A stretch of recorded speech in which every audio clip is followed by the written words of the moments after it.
তো dear student, welcome to my channel. কেমন আছো তোমরা? আশা করি সবাই ভালো আছো। আজকে তোমাদের জন্য একটা বিশেষ সিলেবাস। কোন ইউনিভার্সিটি বলো তো? গৌড়বঙ্গ ইউনিভার্সিটি।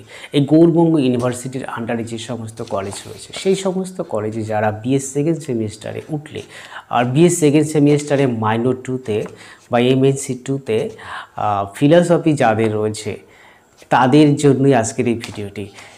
এই সেকেন্ড সেমিস্টার মাইনর 2 অর্থাৎ এমএসসি 2-তে তোমাদের কোন কোন টপিকগুলো পড়তে হবে ফিলসফিতে, সেই টপিকগুলো নিয়ে আজকের এই ভিডিওটি। তো ডিয়ার স্টুডেন্ট, শুরু করার আগে একটা কথা বলে নিই, তোমাদের এই সিলেবাস অনুসারে যত নোট রয়েছে, যত টপিক রয়েছে, সমস্ত টপিকের নোট কিন্তু আমার এই চ্যানেলে আপলোড করা রয়েছে। যদি দরকার হয় প্লে লিস্টে গিয়ে সেই নোটগুলো তোমরা সংগ্রহ করতে পারবে।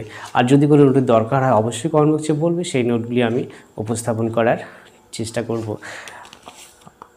তো চলো শুরু করি আজকের এই আলোচনা।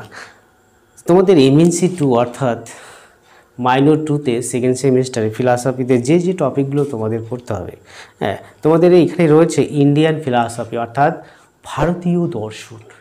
এই ভারতীয় দর্শন থেকে তোমাদের কোন কোন দর্শনগুলো পড়তে হয়? ভারতীয় দর্শন তো অনেক দর্শন রয়েছে, অনেক টপিক রয়েছে।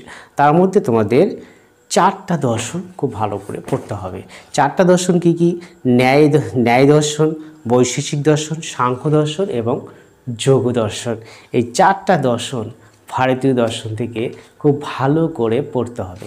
তবে 4টা দর্শনের ভিতরে তো অনেক বিষয় রয়েছে, তার মধ্যে কোন কোন টপিকগুলো পড়তে হবে সেগুলো আমরা বিস্তারিত এবার জানবো। তো 1 নম্বরে রয়েছে ন্যায় ফিলসফি অর্থাৎ ন্যায় দর্শন। এই ন্যায় দর্শন থেকে তোমাদের যে টপিক পড়তে হবে সেটা হচ্ছে ভ্যালিড নলেজ, হ্যাঁ, অর্থাৎ প্রমা। ভ্যালিড নলেজ আর হচ্ছে ইনভ্যালিড নলেজ, প্রমা এবং অপ্রমা। এই প্রমা এবং অপ্রমা সম্পর্কে তোমাদের জানতে হবে। আর পড়তে হবে ইনস্ট্রুমেন্ট অফ ভ্যালিড নলেজ। এই প্রমার যে উপাদানগুলো, এই প্রমা জ্ঞানটা আমাদের কিভাবে হয়, প্রমার করণগুলো কি কি, এই বিষয়গুলো তোমাদের জানতে হবে। আর জানতে হবে পারসেপশান অ্যান্ড ইনফারেন্স, তা প্রত্যক্ষ এবং অনুমান। ঠিক আছে? তো প্রথমে প্রমা পড়তে হবে, প্রমা এবং প্রমার উপাদান অর্থাৎ প্রমার করণগুলো পড়তে হবে। আর পড়তে হবে প্রত্যক্ষ এবং অনুমান। এই কয়েকটা টপিক তোমাদের খুব ভালো করে পড়তে হবে ন্যায় দর্শন থেকে। দেখো, এই সমস্ত প্রত্যক্ষ অনুমান, এই সমস্ত নোট কিন্তু আমার চ্যানেলে রয়েছে, সেখান থেকে তোমরা লিখে নিতে পারবে। 2 নম্বরে রয়েছে বৈশেষিক ফিলসফি, বৈশেষিক দর্শন। বৈশেষিক দর্শন থেকে তোমাদের কোন কোন টপিকগুলো পড়তে হবে? প্রথমেই রয়েছে থিওরি অফ প্রমাণস অর্থাৎ প্রমাণ তত্ত্ব। বৈশেষিক দর্শনে কটা প্রমাণ স্বীকার করা হয়েছে? 2টো, প্রত্যক্ষ আর হচ্ছে অনুমান। এই প্রত্যক্ষ এবং অনুমান সম্পর্কে জানতে হবে। আর হচ্ছে 7 পদার্থ অর্থাৎ সপ্ত পদার্থ, 7টি পদার্থ। এই বৈশেষিক দর্শনে তোমাদের 7টা পদার্থ স্বীকার করা হয়েছে। কি কি বলো তো? দ্রব্য, গুণ, কর্ম, সামান্য, বিশেষ, সমবায় এবং অভাব। হ্যাঁ, এই 7টা পদার্থ সম্পর্কে তোমাদের পড়তে হবে। এখানে দিয়েছে দ্রব্য, গুণ, কর্ম, সামান্য, বিশেষ, সমবায় অ্যান্ড অভাব। হ্যাঁ, এই 7টা পদার্থ সম্পর্কে তোমাদের বিস্তারিত পড়তে হবে। আর প্রত্যেকটা দেখো, দ্রব্য, গুণ, কর্ম, সামান্য, বিশেষ, সমবায়, অভাব, এই 7টা পদার্থ থেকে এই 7টা কোশ্চেন হয়ে থাকে। এই 7টা কোশ্চেনের মধ্যে দেখবে তোমাদের পরীক্ষায় 2টা থেকে 3টা কোশ্চেন অবশ্যই কমন পেয়ে যাবে। ঠিক আছে? অতএব এই 7টা পদার্থ সবগুলোই কিন্তু ভালো করে তোমাদের পড়তে হবে। আর এই নোটগুলো কিন্তু আমার চ্যানেলে রয়েছে। 3 নম্বরে রয়েছে সাংখ্য ফিলসফি অর্থাৎ সাংখ্য দর্শন। দেখো, সাংখ্য দর্শন থেকে কী কী পড়তে হবে? সাংখ্য দর্শনে রয়েছে কার্যেশন অর্থাৎ কার্যকরণ তত্ত্ব। সাংখ্য দর্শনের কার্যকরণ তত্ত্বটাই হচ্ছে সৎ কার্যবাদ। হ্যাঁ, এই সৎ কার্যবাদ বলতে কি বোঝায়? এই সৎ কার্যবাদের প্রমাণের জন্য তারা কী কী যুক্তি দিয়েছেন সেটা ভালো করে পড়বে। আর রয়েছে প্রকৃতি, ইটস কনস্টিটুয়েন্ট। প্রকৃতি এবং প্রকৃতি প্রতিষ্ঠার যে যুক্তিগুলি রয়েছে সাংখ্য দর্শনের, হ্যাঁ, প্রকৃতি তত্ত্ব, এই প্রকৃতি তত্ত্বটা খুব ভালো করে পড়বে।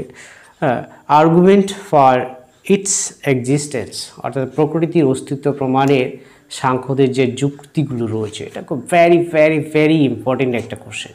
হ্যাঁ, সাংখ্যরা কীভাবে প্রকৃতির অস্তিত্ব প্রমাণ করেছেন বা তাদের সপক্ষে যুক্তিগুলো কী কী, এটা খুব ভালো করে পড়বে। আর হচ্ছে এভলিউশন, এই যে অভিব্যক্তিবাদ, এটা তোমাদের ভালো করে পড়তে হবে। আর হচ্ছে পুরুষ, সাংখ্য দর্শনের পুরুষ তত্ত্ব, এটা পড়বে। আর হচ্ছে আর্গুমেন্ট ফর ইটস এক্সিস্টেন্স, এবং পুরুষ যে রয়েছে সেই পুরুষের অস্তিত্ব প্রমাণে সাংখ্যদের যে যুক্তিগুলো রয়েছে, পুরুষ কি, পুরুষের অস্তিত্ব প্রমাণে সাংখ্যদের যুক্তি আলোচনা করো। খুব ভেরি ভেরি ইম্পর্টেন্ট একটা কোশ্চেন, এটা রেডি করে রাখবে। আর হচ্ছে প্লুরালিটি অফ পুরুষ, অর্থাৎ পুরুষের বহুত্ব। সাংখ্যমতে পুরুষ একটা না, কিন্তু অনেক পুরুষ রয়েছে। তো এই যে পুরুষের বহুত্ব প্রমাণের জন্য সাংখ্যদের অনেক যুক্তি রয়েছে, সেই যুক্তিগুলো তোমাদের বিস্তারিত পড়তে হবে। নেক্সট হচ্ছে যোগ দর্শন। যোগ দর্শন 4 নম্বর দর্শন, এটা হচ্ছে লাস্ট। তো যোগ দর্শন থেকে তোমাদের কি কি পড়তে হবে, এই যোগ সম্পর্কে, অর্থাৎ যোগ বলতে কী বোঝায়, যোগের সংজ্ঞা, এই বিষয়গুলো পড়তে হবে। আর পড়তে হবে চিত্ত, চিত্তবৃত্তি এবং চিত্তভূমি। চিত্তবৃত্তি, চিত্ত আর হচ্ছে চিত্তভূমি, এই 3টা টপিক তোমাদের রয়েছে। আর রয়েছে 8 ফোল্ড পাথ, অর্থাৎ অষ্টাঙ্গ যোগ। যোগ দর্শনে কিন্তু এই টপিকগুলো খুব গুরুত্বপূর্ণ, ভেরি ভেরি ইম্পর্টেন্ট। কিন্তু তোমাদের পরীক্ষায় দেখবে যে অষ্টাঙ্গ যোগ, 8 ফোল্ড পাথ, এটা পরীক্ষায় 100% আসবে। হ্যাঁ, এটা এই নোটটা খুব ভালো করে রেডি করে রাখবে। তাহলে কি কি বললাম যোগ দর্শন থেকে? চিত্ত, তার চিত্ত বলতে কি বোঝায়, চিত্তের স্বরূপ। চিত্ত বৃত্তি কি, চিত্ত বৃত্তির অনেক আলোচনা রয়েছে, সেগুলো তোমরা পড়বে। আর হচ্ছে চিত্ত ভূমি, এই চিত্তভূমি সম্পর্কে পড়বে। আর হচ্ছে 8 ফোল্ড পাথ বা অষ্টাঙ্গ যোগ। এই হচ্ছে তোমাদের মূল সিলেবাস। তো ডিয়ার স্টুডেন্ট, কেমন লাগলো ভিডিওটি? যদি ভালো লেগে থাকে তাহলে অবশ্যই কমেন্ট বক্সে একটা থ্যাঙ্কস জানাবে। আর আমার চ্যানেলটি যারা নতুন দেখছো তারা অবশ্যই চ্যানেলটি সাথে রেখো, সাবস্ক্রাইব করে নিও। আর যারা করেছো তাদের জন্য অসংখ্য ধন্যবাদ। আর তোমাদের কোনো নোটের বা কোনো ক্লাসের দরকার হলে অবশ্যই কমেন্ট বক্সে বলবে, সেই নোটটি আমি আলোচনা করার চেষ্টা করব। আজকের আলোচনা এই পর্যন্তই। বাই।